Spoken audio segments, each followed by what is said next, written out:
Yeah. Okay. Good morning, everybody. This week is Parshas Vayishlach, and I'd like to share with you a very, very beautiful and important message that I heard from a Rav by the name of Rav Shapsi Yudalevich. I heard this when I was in Ner Yisroel. This is many, many years ago, when I was, I guess, newly married or going to be married. And it's a limud that really stretches across a number of parshiot. You know, there's the famous joke that a person says to God, God, is it true that all the gold and silver to you is just like a few coins? And God says, yes, it's true. And he says, and God, is it true that 1,000 years in your eyes is like a fleeting moment? And God said, yes, it's true. So he says, God, please, give me some gold and silver. And Hashem says, sure, in a second. Right? And there is the long view of history. Just last night, Yafi and Dov, we had in our Navi class that when the kingdom of Israel split with Judah and Israel, the king of the kingdom of Israel was Yeravam ben Nevat. And he made new holidays, and he made new altars of calves, like the golden calves. He did that in Dan, and is it Beersheba or Beit El? I was getting confused. Somewhere in Beit El. Right? And he made an altar there, and he's sacrificing on the altar. And a Navi comes and says, hear the prophecy of God. There will be someone born to the house of David. His name will be Yoshiyahu. And he will destroy this altar. And he will burn the bones of the priests of this altar on this altar. That was the prophecy he gave. 350 plus years later, the kingdom of Israel is already sent out into exile. It's already in Galut. And the kingdom of Judah, of Yehuda, is led by Yoshiyahu HaMelech. And then that prophecy is fulfilled to the word, to the letter. There is the long view of history. And the point that Rav Shapsi Yudalevich was making, actually when he came to Ner Yisroel, this was in the very early 1980s. And this is when Khomeini had just risen to power, or was around the time he was rising to power it was already after the Shah had been deposed in Iran. And there were many, many Iranian families who had sent their sons out of Iran, and they sent them to Ner Yisroel. And Ner Yisroel, the Ner Israel Rabbinical College, the yeshiva in Baltimore, really adopted these boys. And then their parents were not there. They adopted these boys, and actually there's a Rav now who is one of the leaders of the RCC in Los Angeles. Who, when I went to the RCC office when I first moved here, and I'm meeting there with them, we looked at each other. Hey, from Ner Yisroel. He's an Iranian person, a guy who's in yeshiva with me, who's now a Rav living in Los Angeles. So I'm sorry, Rabbi. I'm sorry. Yeah. So he came and he spoke about Mesirut Nefesh, about how one makes the effort, one puts out for Hashem, and when one does that, at first it might look bleak. At first we might not see the results, but he said the results always come. And I'm going to bring a different example first, then I'll bring his example. So let's double back for a moment. I was in Iran on those days. What were you doing in Iran? I was working for the Jewish agency. Oh wow. Evacuating the Jews out. Getting the Jews out. So you had a chelek. You had a zechut in getting some of those boys out. Amen.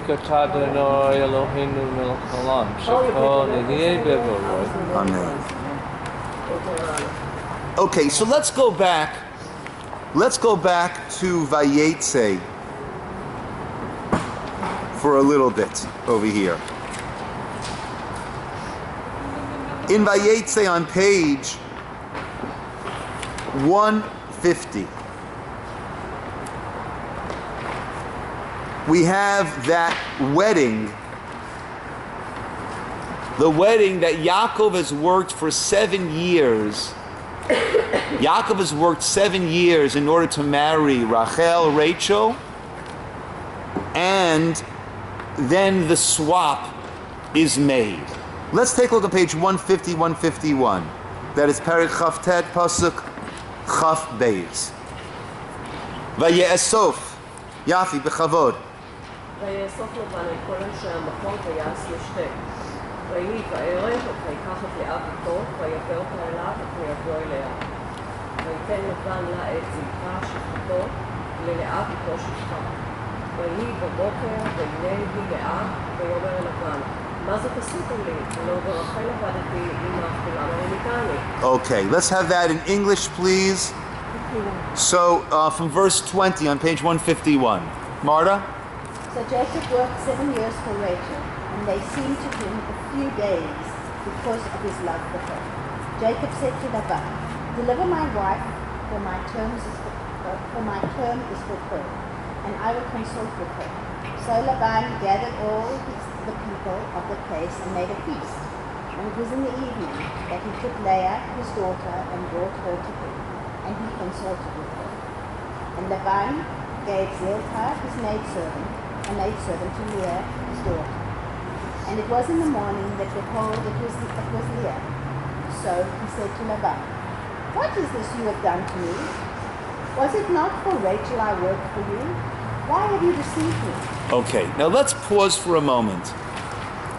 And let's put ourselves into the mindset of a Rachel, of a Rachel. She knows that Yaakov is working in order to marry her. She knows that she is supposed to be the wife of Yaakov. And we hear from the Midrashim that these girls knew about their relatives, Yaakov and Esav. Actually, the sages say that one of the reasons why Leah's eyes were weak was from crying. Why was she crying? Because everyone was saying the older to the older and the younger to the younger. Leah will marry Esav and Rachel will marry Yaakov. They knew that this was how the family was going to be joined together. And here is Rachel. Yaakov is in love with her. This is the first time that we find that there is love before the marriage.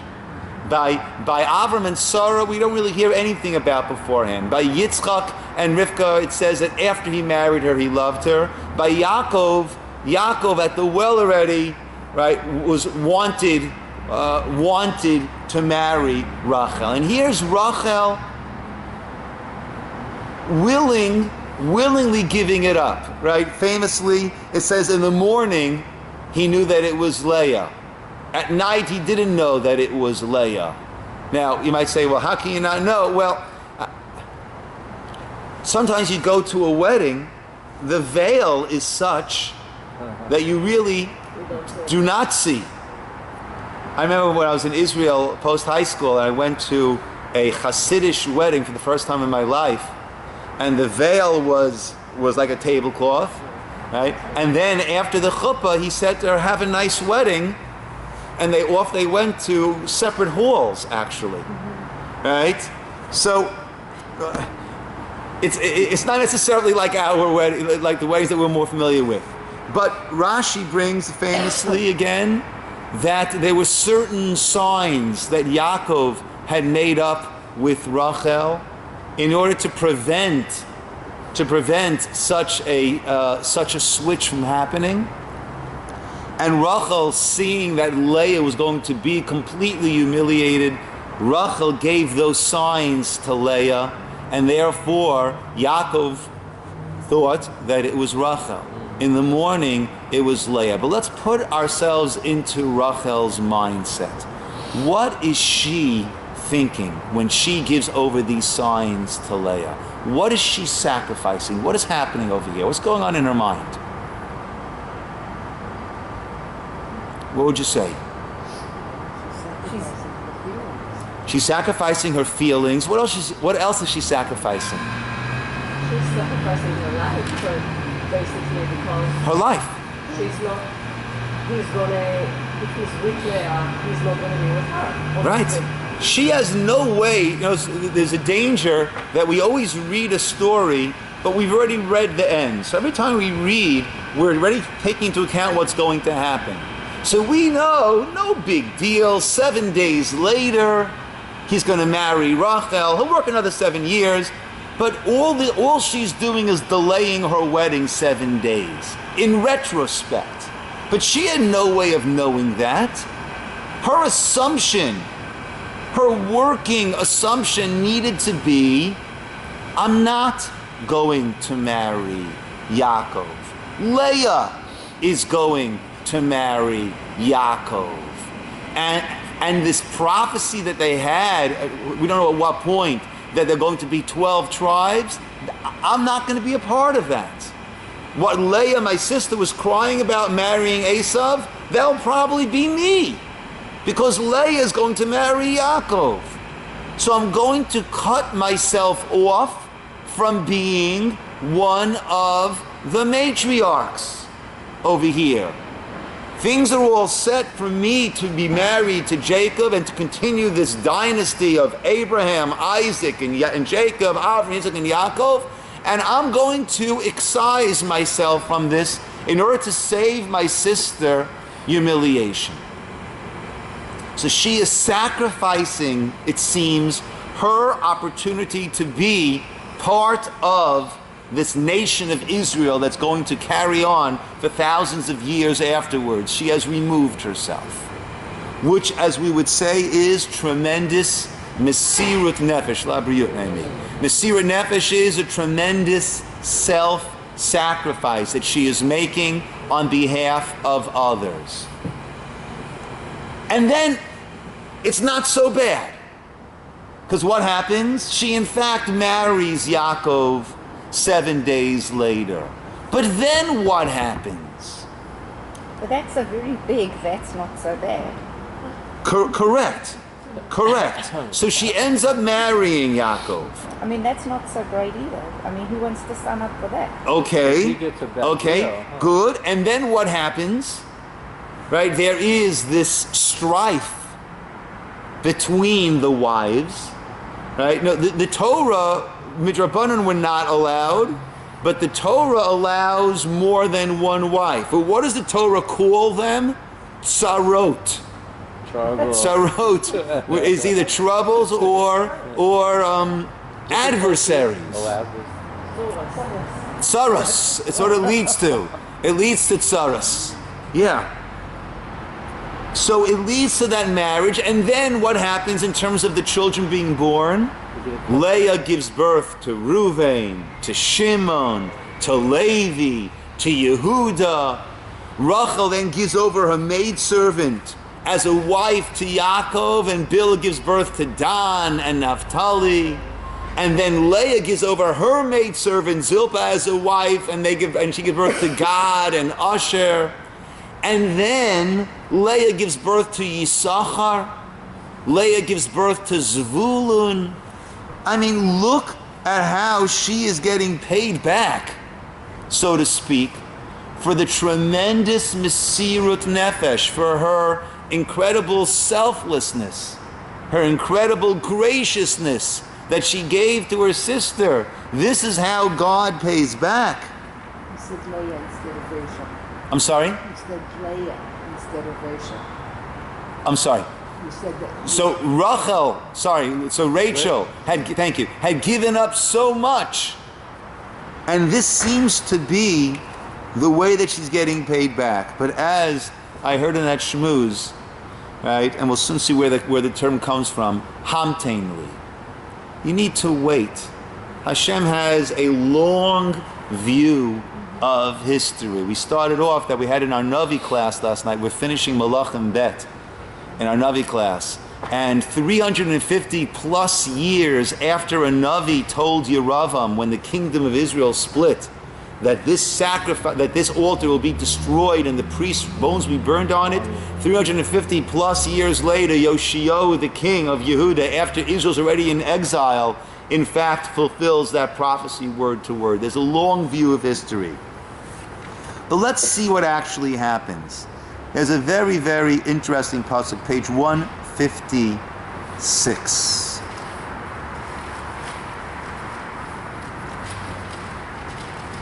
(156) in English, 157. Rabbi? Yes. So, I mean, if you're also comparing, I mean, she's giving up her life. And I mean, Leah, if she would have been humiliated, I mean, let's just say, how would it have played out if she was under the chuppah and then Yaakov would have gone, oh my gosh, I'm not marrying you. I mean, she would have been humiliated, but that's not death. That's not giving up her life. Well, interesting. They're using those terms. The Gemara says that when you humiliate someone, it's tantamount to killing them. Actually, really? Yeah. So do you think? Leah, And we're going to learn that out later. We'll spend some time when we come to that parsha with Yehuda and Tamar. We're going to see that. Okay, so was it really something that terrible that Rachel was saving her from? Yes, and it's interesting, right? Well, I wasn't planning on going. Let's go into this for a moment. Let's turn back one page. Can I say something quickly? Yes, Dov. Could it be Rachel knew, oh, I feel really bad for my sister. She's going to marry that Rasha Esav. I feel so bad for her, and I have compassion on her. Let her marry Yaakov. Okay, that's the compassion that she showed. Now, Ruvain, who is Leah's son, found these dudaim out in the field, whatever they were.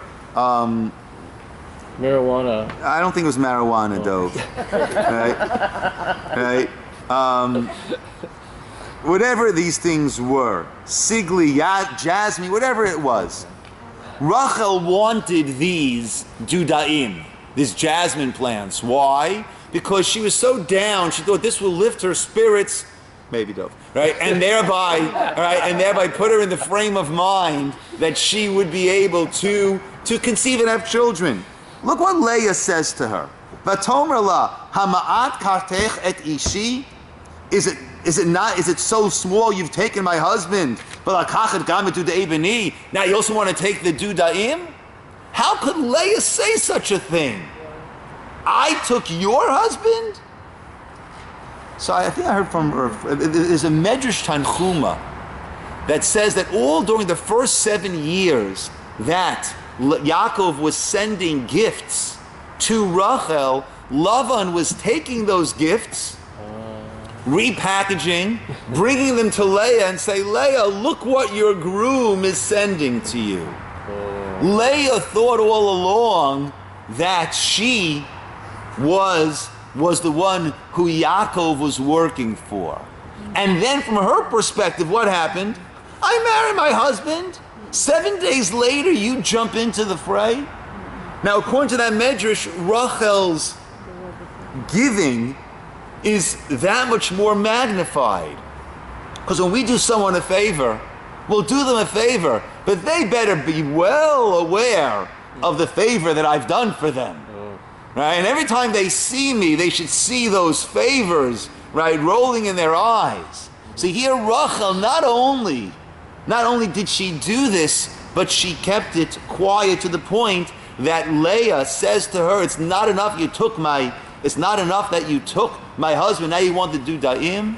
See, here's Rachel, who has done such an incredible act of giving, and what does she get from it? She has this strife-filled household. She has her sister with 6 tribes. The maid servants each have 2 tribes. And she, who was willing to give up so much and was willing to forfeit being a matriarch, she doesn't have any children at all. What does the pasuk then say on page 158? 6. Pasuk Chaf Bet. Vayizkor Elokim et Rachel. 156 verse 22. Vayishma Eleh Elokim vayiftach et Rachma. In English, God remembered Rachel. God hearkened to her and opened her womb. Now, whenever we say that God remembered, God doesn't forget. So how do we understand God remembered? So the example I always give is, I'm so sorry. I need to, what just happened? What just happened? I remembered something, so what did I do? Change something. I stopped doing what I was doing, To go. and I shifted to do something else. God remembering is a term that we can understand. When we remember, we stop doing what we're doing and we act differently. So whenever God remembers, it means God is now going to act with a different hanhaga, with a different way of dealing. There must be some zechut, some merit that's going to precipitate that change. What zechut, what caused God to switch gears over here? What does Rashi say? Vayizkar Elokim et Rachel, Zachar la shemasra simaneha la'achosa, Rashi says. What did God remember? He remembered that she had given the signs over to her sister, and because of that, even though she was barren, what happened? God opened up her womb. So all of a sudden we see everything is the exact opposite of what we thought it was. We thought that Rachel was giving up her being a matriarch.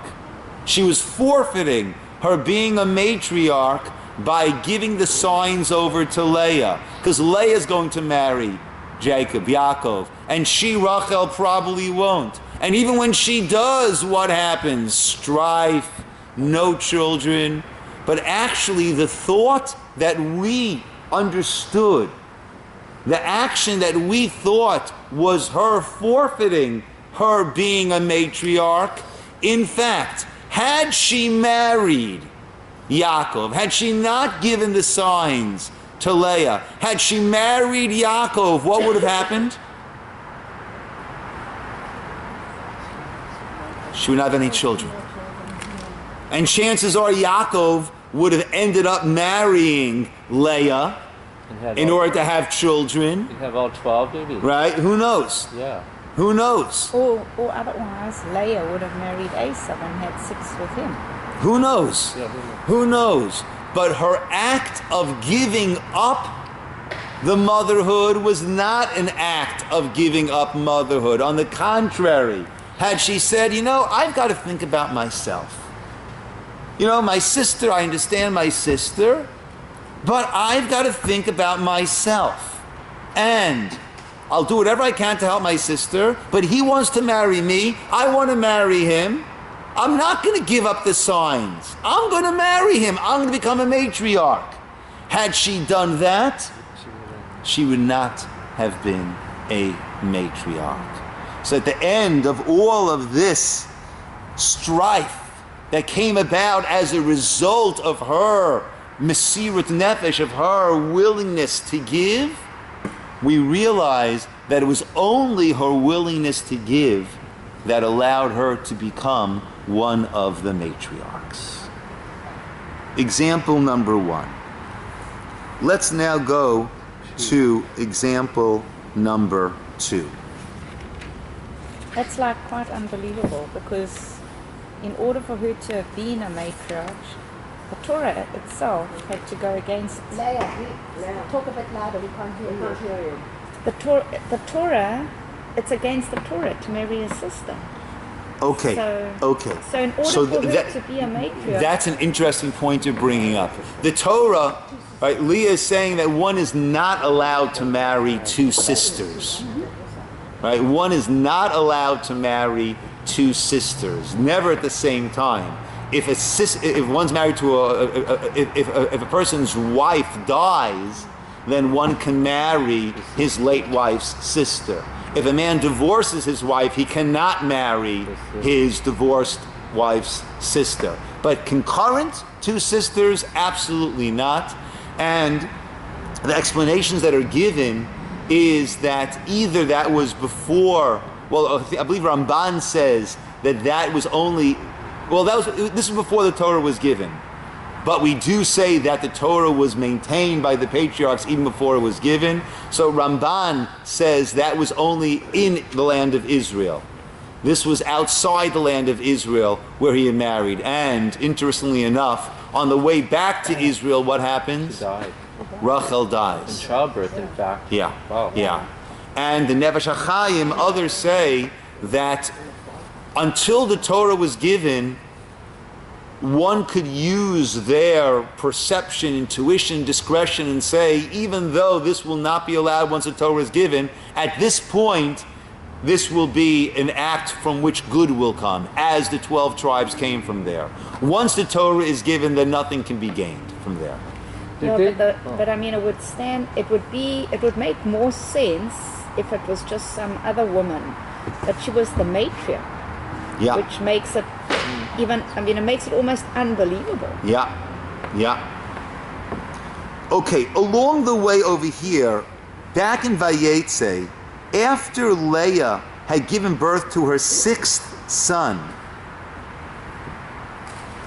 it says on page 156, Leah's given birth to her 6th son. At this point, 6 sons to Leah, 2 to Bilhah, 2 to Zilpah, 10 out of 12 are born, and what happens? Verse 21. We're going one passage before we were before on page 156. Va'achar yalda bat. And then she gave birth to a daughter. Vatikra et shema Dina. And she named her Dina. Now, there are different opinions. Some say that daughters were being born along with all of these boys. Who did all the tribes marry? According to one of the opinions, the tribes were marrying the twin daughters that were being born along with these tribes from a different mother. That's who they were marrying. But there is one mention of a daughter. Who is that? And then Va'achar, the Torah is emphasizing, and then after the 6th son, she gave birth to a daughter, Vatikra Shema Dina, and she named this girl Dina. Rashi brings the medrash which fills in. After Leah had her 6th son, Leah became pregnant. And Rashi explains, the medrash says, that she made a din. A din is a calculation. The calculation that she made is, if I'm going to have my 7th son, then that brings the tally to 11. That means the most that my sister Rachel can have is 1. She will be less than the maidservants. Bilhah and Zilpah, the maidservants who became wives, have 2 children each. And Rachel, my sister, will have 1. And she davened to Hashem that it should not be a boy. Let it be a girl. Vatahar od Leah. And Leah again became pregnant. Vateled. I'm sorry. Va'achar yalda bat vatikra et shema Dina. And she named this daughter Dina. Why Dina? Because of the din that she was done. Because of the calculation that she made. That's why she named this girl Dina. So we have Rachel making tremendous Mesirat Nefesh, giving up her chance to be a matriarch. And in the end, what resulted? It was her giving up her chance to be a matriarch that in fact is what made her into a matriarch. Otherwise, she never would have had a child. Now we have Leah showing her Mesirut Nefesh. her sacrifice on behalf of her sister Rachel. And because of that, she has a daughter. So that's what Hashem remembered, and then because of her tefillah? I'm sorry? Maybe because of her tefillah, Hashem remembers. Because of whose tefillah, Dov? Leah? So we're going to come to that soon. Let's see. So we would imagine that with this Mesirat Nefesh, with what went into this girl, Dinah, there's going to be such nachat. It's going to be such, she'll be such a source of pleasure, such a source of pride and joy to her mother. Because look what she did. Her mother gave up having the possibility of majority of the tribes, not just half, 6 out of the 12, majority, 7 of the tribes coming from her. She gave that up for her sister. So we would imagine the pride, the pleasure that Leah is going to get from this Dinah is going to be off the charts. Let's take a look on page to our parsha now. We're jumping to the middle of our parsha of Vayishlach, page 180, Perek Lamed Daled.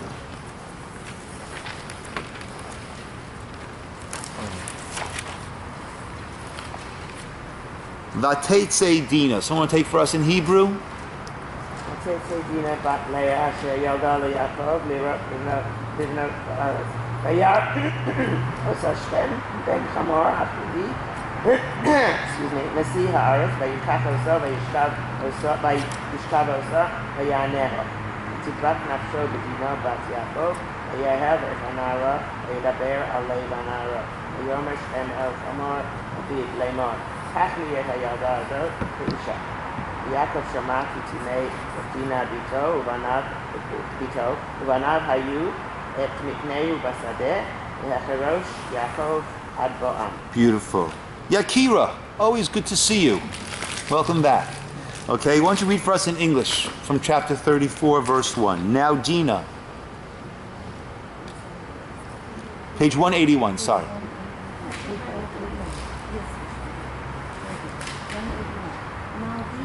Daughter of Leah, whom she had born to Jacob, went out to look over the daughters of the land. Shechem, son of Hamor, the Hivite, the prince of the region, saw her. He took her, lay with her, and violated her. She became deeply attached to Dinah. Daughter of Jacob. He laughed at the maiden and appealed to the maiden's emotions. So Shechem spoke to Hamor, his father, saying, "Take me this girl for a wife." wow. This is Dinah. This is the result of Leah's amazing Mesirat Nefesh, amazing gift, amazing care and concern about her sister. Now keep in mind, like we said before, Leah saw Rachel as a husband stealer. From Leah's perspective, Yaakov had been working for her, and Yaakov married her, and then Rachel entered the scene. So from her perspective, like we said before, it's not enough you took my husband, you also want to take now the Dudaim. Right? So from her perspective, Rachel is getting a little bit of what she deserves for moving in to my marriage, destroying the love between myself and my husband. Right? You don't deserve any kids at all. You deserve all the pain. Leah said no. She should not be less than the maidservants. And she gave up that 7th tribe and she had this daughter Dinah. Dinah goes and is violated by Shechem, the son of Hamor, the prince of the region, and now he wants to marry her. Jacob heard that he had defiled his daughter Dinah. His sons were the cattle in the field. He was silent until their arrival. And they make up a plan. The plan, according to Ramban, Jacob's plan was to tell them to get circumcised. And that way, when they're weak, they'll be able to remove Dinah from that village, from that area where she's being held. Shimon and Levi took it a step further. And when they were weakened after their circumcision, they killed. But putting that all aside, how do we understand how God is running his world, as Rav Shapshi Yudalevich said when he spoke there? How do we understand how God is running his world? This is how we pay back Leah's amazing giving that she did on behalf of Rachel. This is how we pay her back. But the point that he made, right, as we saw, as we mentioned before, with the Navi 350 years later, and with Rachel, right, you need to wait. There is God's long view, La Briut, God's long view of history that goes on over here. And the Medrash, Pirkei Rabbi Elazar, actually fills in part of the story. The story that it fills in is, not only was she violated, but she became pregnant. Not only did she become pregnant, she gave birth to a child, a daughter. Bat Haita le Dina. Dina had a daughter, which means Yaakov Avinu has a grandson from Shechem ben Hamor, from this person, this person of the land over there. Granddaughter. Granddaughter, sorry. Had a granddaughter from Shechem ben Hamor. The Medrash says that the tribes, the brothers, were not all that crazy about raising this little girl, about raising this disgrace to Dinah, this disgrace to their father. This daughter was taken and was brought down to Mitzrayim. Oh my God. That's what the Medrash tells us. Okay? Let us fast forward. Hashem remembered, we said before, Hashem remembered Rachel because she gave up the signs. And what happened? She became pregnant. And she gave birth to Yosef. Asaf Hashem et cherpati, my disgrace has been gathered in. Right? Hashem should add on another child. Right? She named him Yosef. In next week's parsha, Parshat Vayeshev, which we will discuss when we get there, the brothers sell Joseph down to Mitzrayim. Okay? Where does he go? Page 212. The Yosef Hurad Mitzrayim, the bottom of 212, Perek Lamed Tet.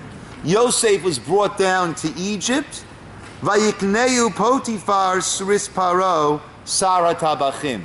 Right. And he was purchased by Potiphar, the officer of Paro, and he was there by Potiphar until Potiphar's wife tries to seduce him. He refuses. She blames him. And he gets thrown into prison. There in prison, at the end of Vayeshev, page 220, we have the dreams of the butler and the baker that Yosef correctly interprets, and they The butler is reinstated. The baker is killed. The week after that, page 222, Parshat Miketz. Paro has his dreams of the cows, the skinny cows eating the fat cows, the skinny corn eating the robust grain. And no one can interpret his dream. The butler realizes, as much as he doesn't want to help Yosef, he better tell Paro, because when Paro finds out that this guy interpreted his dreams and he didn't say anything to Paro when Paro is desperate to find an interpreter, he tells him about Yosef. Yosef is brought up out of the prison. Yosef is told about the dreams, and Yosef interprets it. Paro says, "You're the man," and he makes him second in command to Paro. He's now the Viceroy of Egypt, and he needs to get himself. Paro then gives him a wife. Now, it doesn't look all that good. This guy was a convicted sex offender, according to the Egyptian system. This guy tried to violate his master's wife.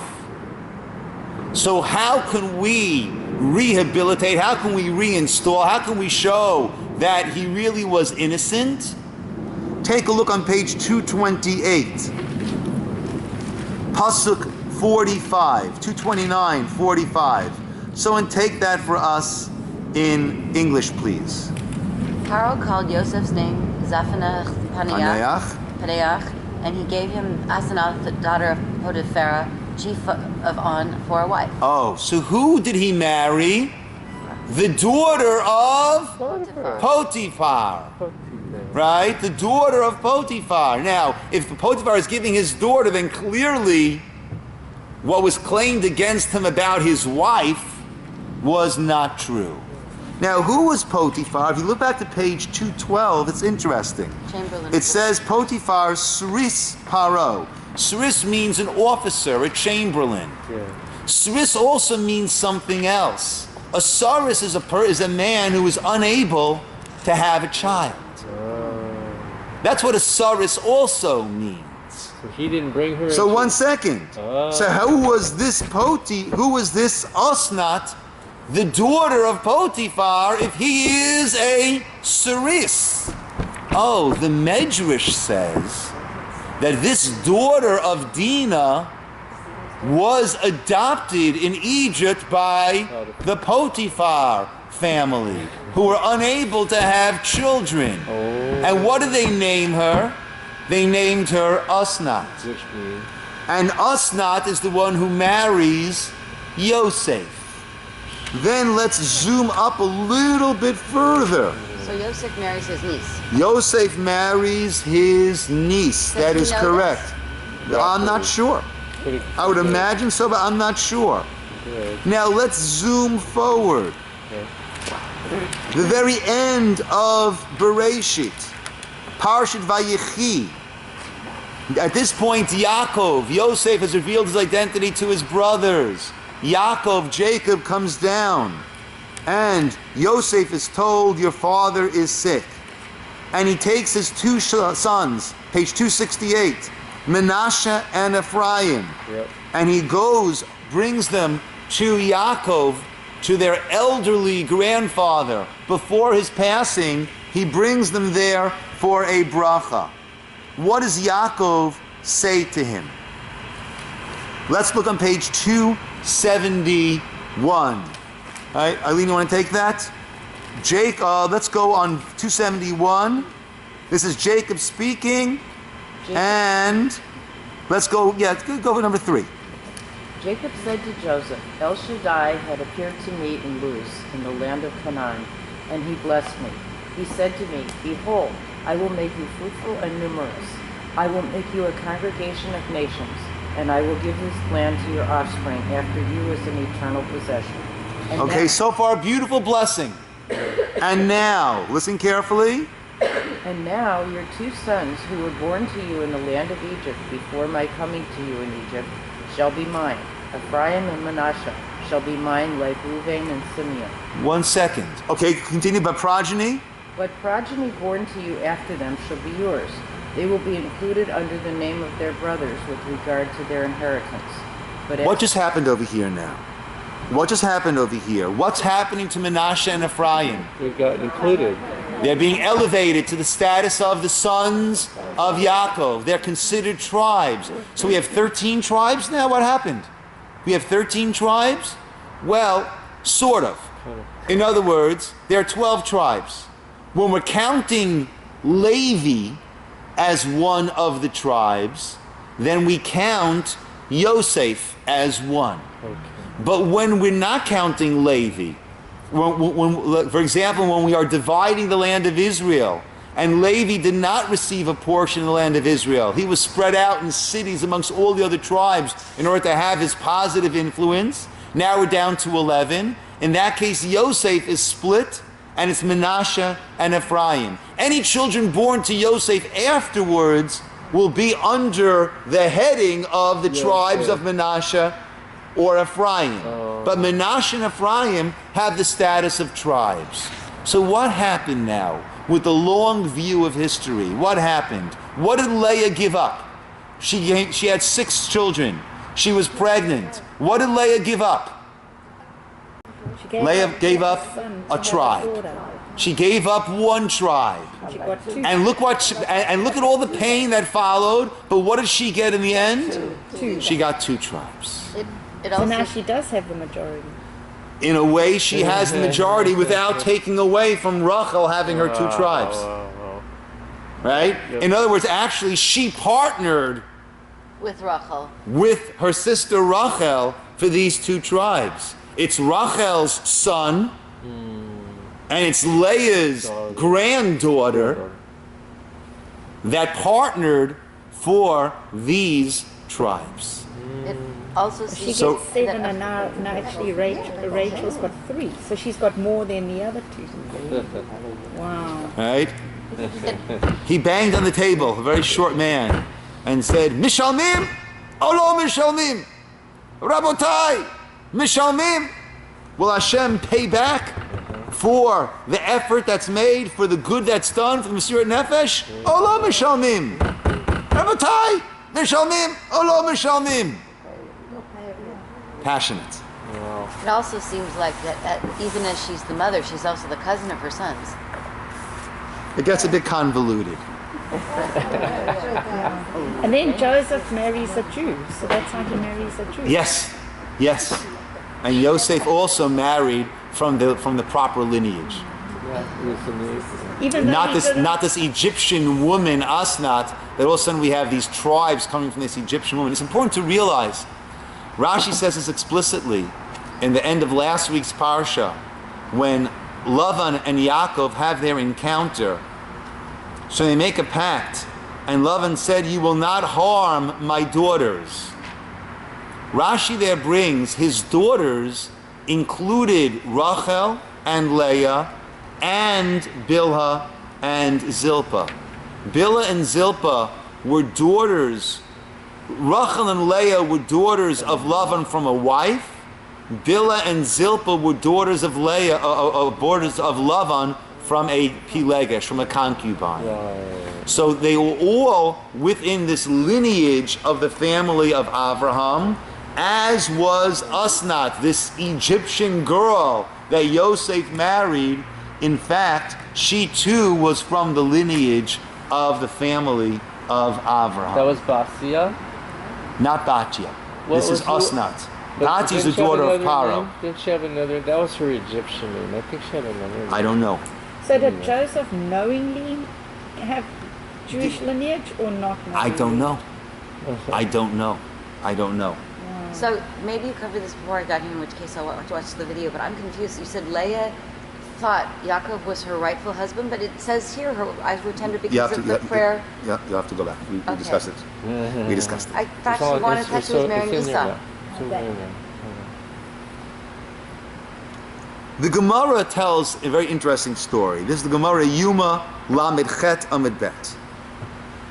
The Gemara starts off, Reish Lakish brings a pasuk from Mishlei, Im laletzim hu yalitz. V'la'anavim yitain chen.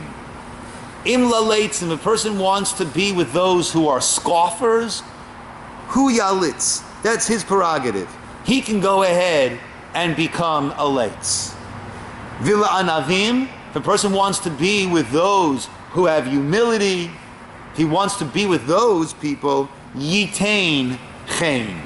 What is yitain chen? He will be given chen. He will be given that charm, that opportunity. On that, Reish Lakish said, ba l'tameh, if a person wants to make themselves impure, they will not be pushed in that direction, potchin lo, but the opportunity will be made available. But it's your choice. The door will be opened, you have to walk through. Im laletzim, hu yalitz. You want to be with the scoffers? You will have the opportunity to do that. Haba l'taher, but a person wants to become purified, mesayin oto. Then the person will get helped. You'll get pushed. You'll get guided in that direction. Laletzim hu yalitz. La'anavim, you want to be with those who have humility. Yitain chen. Chen, charm, will be given to you. Tanat ve Rabbi Yishmael. In the yeshiva of Rabbi Yishmael, they learned the following. They gave a parable. Mashal la'adam. It can be compared to a person. Now, why do we give a parable? Why is a parable given to a lesson? So make it more concrete. Make it real. Make it more concrete, more real. A more simple thing to grasp. Easier to grasp. Now, could we assume that the parable needs to add something beyond that which is obvious? Yes. Otherwise, there's no need to give a parable. He gives a parable. La'adam shayamocher neft v'aparsimon. A person who had a store. And in the store, he was selling neft, kerosene, which has a very, very unpleasant odor, and a parsimon, which has a very, very wonderful fragrance. Ba limdod neft. Someone walks into the store, and he says, "Excuse me, I'd like some neft, I'd like some of the kerosene." He wants a measure of kerosene. Omer lo, the shopkeeper says to him, Medod ata la'atzmecha. Help yourself, aisle 3 on the left. Ba limdod aparsimon. A person comes and wants to measure out some of the aparsimon.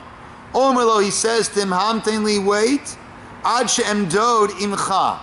I will measure it out with you. We'll measure it out together. Kedei shenitbaseim ani va'ata. In order shenitbaseim, or besamim, in order that both you and I will get that fragrance. So he asked, Ma mosif hamashal. What is this mashal adding? What is this parable adding? You want to become tamei? Help yourself. You want the neft? Help yourself. You want the aparsimon? Haba l'taher. You want to become tahor? You get helped in that direction. You want the aparsimon? I will help you. What is the mashal adding that I didn't know already? So let's hear it again. Ba limdod neft. The person wants the neft. Omer lo, we say to him, Medod ata la'atzmecha. You can go measure it yourself. Help yourself. Ba limdod aparsimon. The person wants the aparsimon. Omer lo, what does he say to him? Hamtein li. Wait for me. Ad she'emdod imcha. And then I will measure it out. Kedei shenitbaseim ani va'ata. So we'll both get that fragrance. And what Rosh Hashanah said is, the problem that we have is the problem that we see from Leah. We see, and he's talking to these boys from Iran. who had given up, so who left their families behind, and were now in this yeshiva in the middle of Baltimore, Maryland. And they had made tremendous Mesirut Nefesh. They had made, and their parents had made tremendous Mesirut Nefesh to save them, to send them out. And he said, you're making Mesirut Nefesh, and we all make the effort. We all do good things. And what's the expression? No good deed goes unpunished. Uh-oh. Very often, we go out of our way, and then we get it back in the face. And we say, why did I bother? So the pasuk says, "Habal l'tahar, Messiah oto." Yeah. La'anavim yitain chein. You want to become tahor, you get helped. Yeah. Well, let me tell you something, Rabbi. I did this, and this, and look what happened. That's what Rabbi Yishmael is coming to address. Yeah. La'anavim yitain chein. Habal l'tahar Messiah oto. But how about this person? How about that person who did this and that and this and that? And look at all the tsarot. Look at all the anguish that they got from it. Rabbi Yishmael is saying that's what the mashal comes to teach you. Hamtein. There's a long view of history. How many parshiot did we go through from the time that Dinah was born until Menashe and Ephraim were appointed as Shvatim? We had 4 or 5 parshiot that we went through over there. It was a long story. It took a long time for it to be resolved. Right? Elef shanim beinecha kiyom esmo. Right? In Hashem's view, something I heard from someone which made such a strong impression on me. Someone who tragically lost his life at a young age. Right? What's a young age? 40 is a young age. 50 is a young age. Right? And the person said,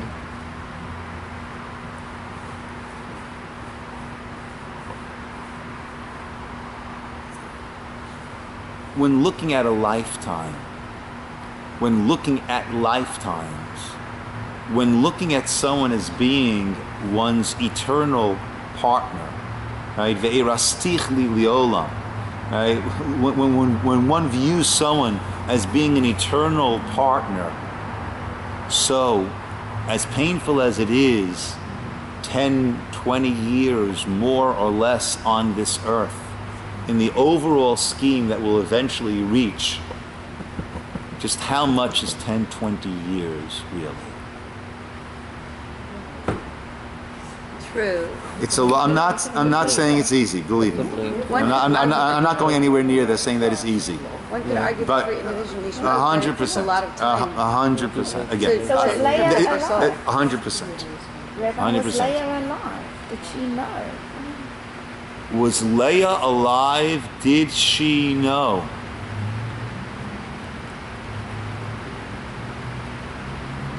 When Yaakov came down to Mitzrayim, I don't think it was with Leah.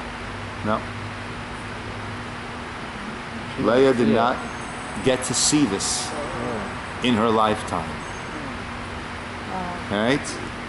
So he said, Habal l'taher, you want to become tahor, you make that effort, you make those strides, you take those steps, Messiah oto, but it's not instantaneous. Hamtein-ly.